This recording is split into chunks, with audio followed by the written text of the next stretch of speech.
Kejanggalan sebelum CA, mahasiswi UNER tewas di mobil terekam CCTV, gelagat gelisah di lift terkuak.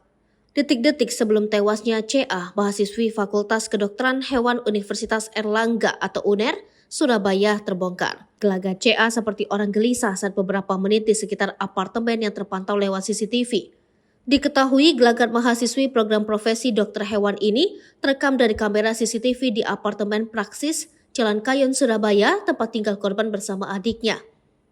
Dari rekaman CCTV itu terungkap korban keluar apartemen pada pukul 14.40. 2 menit kemudian korban terlihat tengah menunggu di depan lift.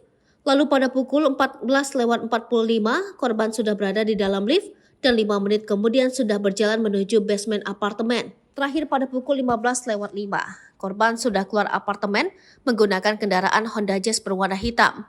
Setelah itu korban tidak diketahui keberadaannya. Tiba-tiba pada Minggu 5 November 2023 pukul 5.30 waktu Indonesia Barat, korban ditemukan meninggal dunia di dalam mobil warna hitam penopol AG1484BY yang terparkir di halaman apartemen Desa Tambakoso, Kecamatan Waru, Sidoarjo. Saat ditemukan, gadis itu mengenakan pakaian sama saat masih di apartemennya, yakni kaos putih, celana putih agak krem, dan sandal yang juga warna putih. Korban duduk di bangku kemudi mobil warna hitam yang dalam kondisi tertutup.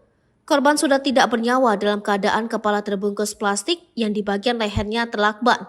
Plastik yang menutup kepala korban itu terhubung dengan selang kecil yang menyambung ke sebuah tabung di sebelahnya.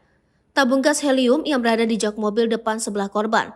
Hingga berita ini diunggah, pihak kepolisian belum memastikan penyebab kematian CA. Kasat Reskrim Polresta Sidoarjo Kompol Tiksnarto Andaru Rahutomo mengungkapkan kepastian soal penyebab kematian korban akan diumumkan setelah semua data pendukung sudah lengkap. Dia menegaskan tidak mau terburu-buru menyimpulkan penyebab kematian CA